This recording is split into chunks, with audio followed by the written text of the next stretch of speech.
Hey everyone, this is DWS Darius and welcome to another day in the fish room. So today I want to give you guys a look at my collection of peacock bass. If you know me, you know that these are one of my favorite groups of fish. I have 5 of them and I want to give you guys a look at the ones that I have and just give you guys my experience with those fish.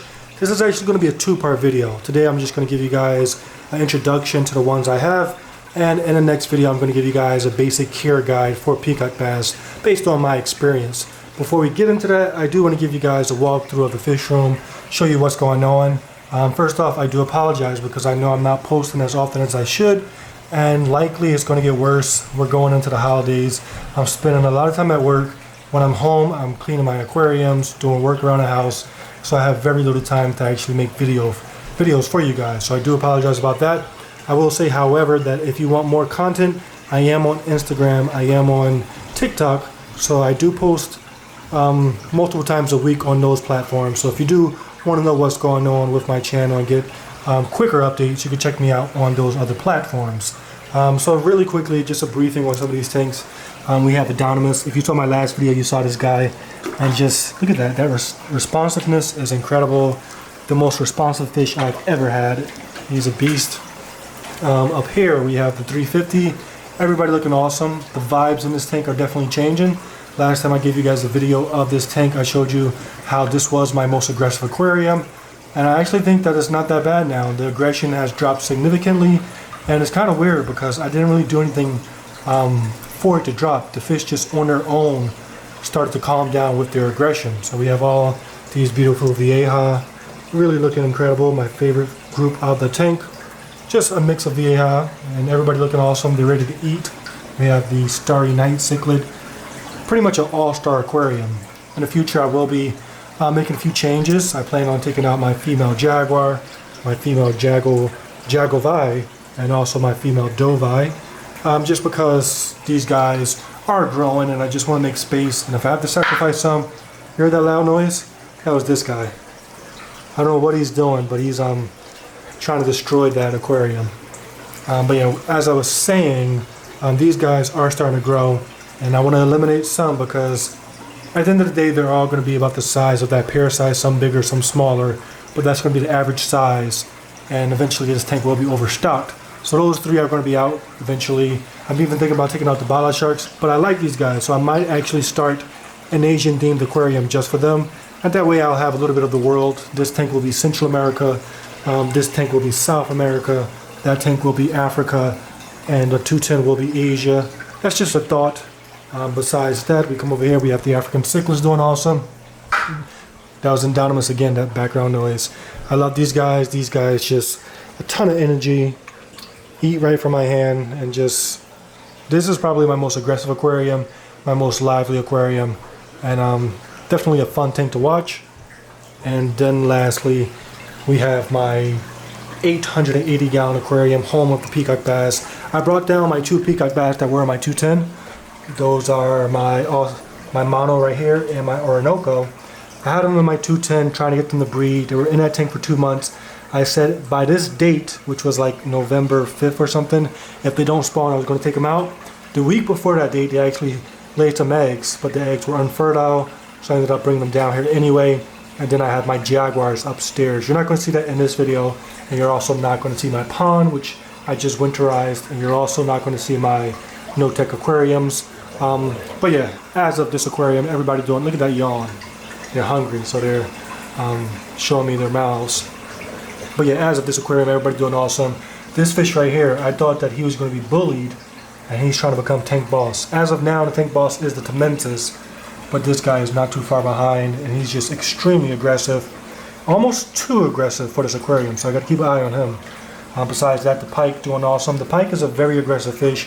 However, he's not aggressive towards the peacock bass. Don't know how that works out, but I'm not complaining. And the flagtail, a fish I have no complaints about. Probably my #1 fish at the moment. And then we have the Oscar looking awesome. And finally, we have the peacock bass. We're going to come up here to give you guys a look at these guys. I love this tank because it's a great aquarium, but it's an even better pond. So with my peacock bass, as I mentioned, I have 5 of them, 4 different species. Altogether, when it comes to peacock bass, you have 16 or so different species. These are a predatory cichlid coming from South America. and they are some of the largest growing cichlids in the world. In fact, one of the species, this one right here, Cichlid immensis, is the largest cichlid in the world, growing up to 36 inches in the wild. So definitely some monstrous fish. And first off, we have my oldest one, which is right here, Cichlid mono. I love this fish because these guys, look at that, he lets me touch it. So bold, and it's not just this one. My other smaller mono is just as bold. And I'm going to say that the monos are the boldest of the peacock bass. They're just the greediest, and because of that greed, they just get so comfortable with you. And just definitely a nice wet pet. And I recommend that if anybody is just getting into peacock bass, get a mono. These guys are the hardiest. With peacock bass, they're picky eaters, but the monos are the easiest to train to eat pellets. And they're just the best for beginners, in my opinion. When it comes to beginners with peacock bass, this is another mono underneath. But yeah, this is a 4-year-old fish. I bought it when it was, I'd say 4 inches. And now this fish is easily 16, 17 inches, a very big fish. The second biggest, to be exact. You come down here, you can see underneath. I will say that it's not the highest quality. I've seen better qualities. I've had a better quality mono. This fish isn't as bright. You know, the monos have a nice bright yellow color, a nice black bars going over. Mine is kind of dull, but at the end of the day, that personality makes up for his lack of color. One thing about these monos is that there is a lot of confusion between monos and ocellaris. I myself have a hard time discerning the difference between the two. This one was actually sold to me as a Cichlid ocellaris, and I had to speak to some experts. Look at that.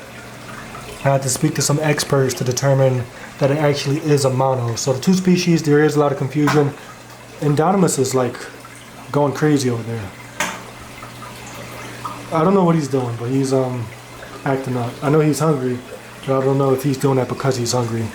But yeah, with these monos, I believe that there's a good chance you're going to get a lot of confusion between monos and ocellaris. But I think monos are the more common. And yeah, this is my 4-year-old mono. After that, we have this fish, which is my Orinoco. And the Orinoco I've had for 3 years. And this one by far is the most aggressive peacock bass I've ever had.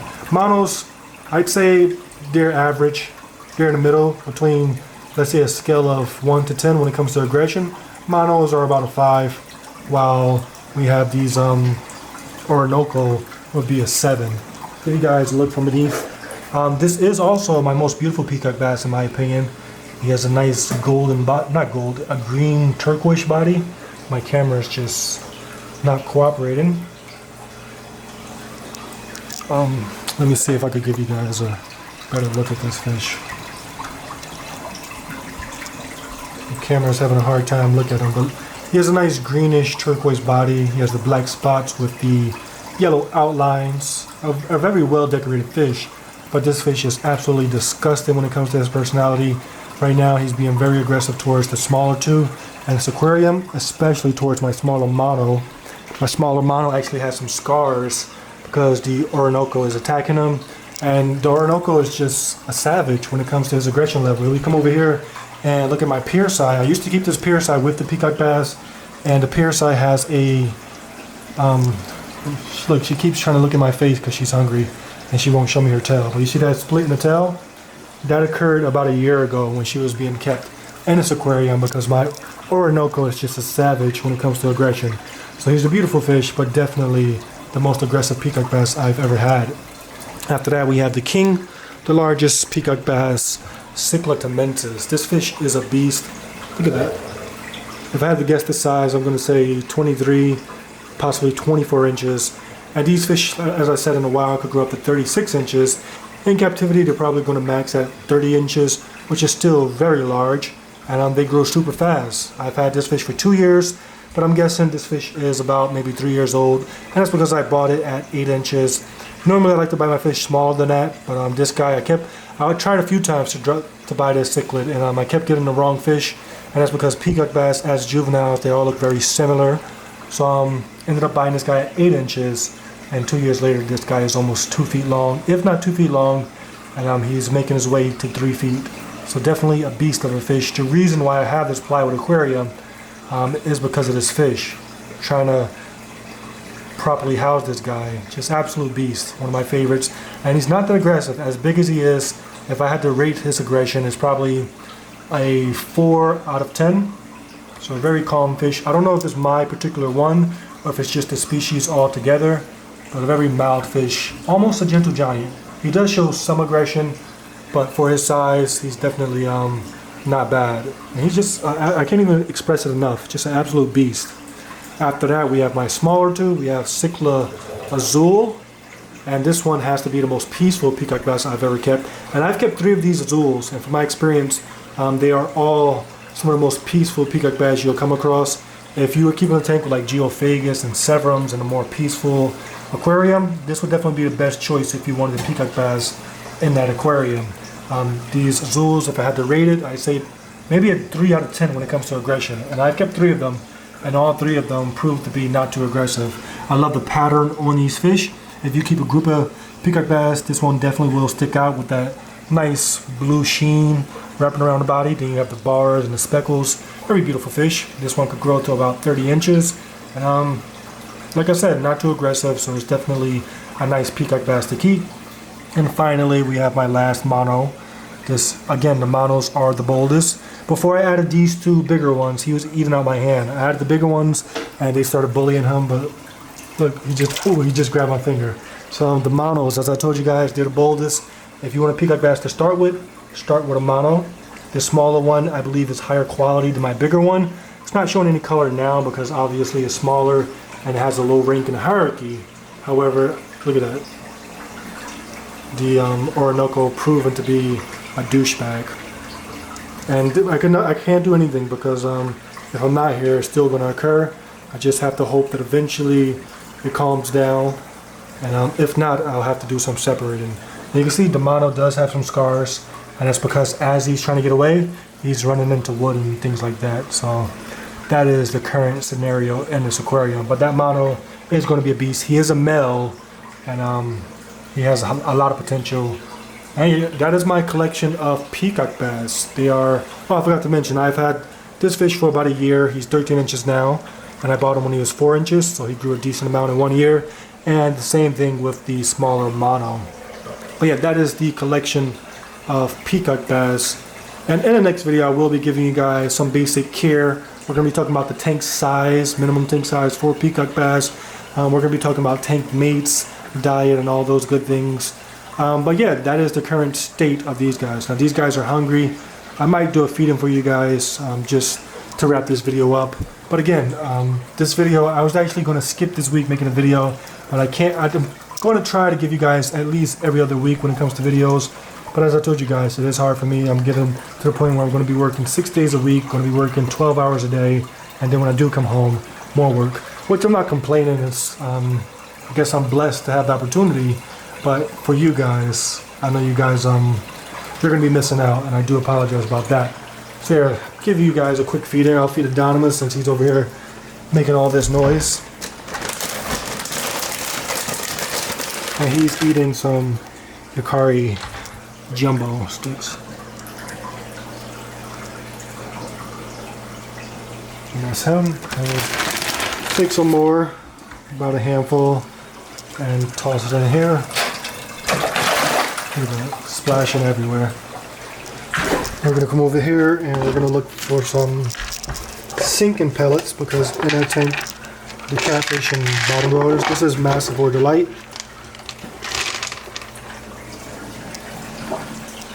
I'm going to toss some of that in there and watch it sink.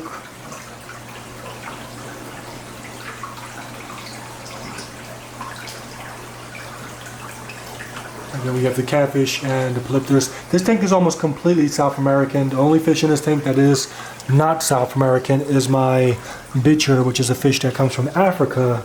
But I will be taking that fish out eventually. He's over here. You can see him down there on the bottom looking for pellets. He's the last fish in this aquarium that has to be taken out. And besides that, I will finally have a fully South American aquarium. And that's all these guys are going to get. I fed them raw food yesterday. Again, I'm on TikTok, and if you want to see that raw feeding, I did make a TikTok for that. And that's the thing, with all my different platforms, I'm on Instagram, TikTok, and YouTube, and I try to mix up the content. You're not seeing the same stuff on all 3 different platforms. You have, of course, the same fish, but different topics and different events that occur in a fish room. Look at this Temensis. I love that color. You have the stripes, you have the speckles. Sometimes you only have the stripes, sometimes you only have the speckles, and every now and then we get both like we have now. Just an absolute beast of a fish. These other fish want to eat too, and the video is getting kind of long. I'll feed these guys and we're going to wrap it up there. And these guys, they get a mix of food as well. Doing this with one hand is a little bit awkward. This is Hikari food sticks, same as this, but the smaller version. We're gonna toss that in there. And then we have some Hikari sinking cichlid gold.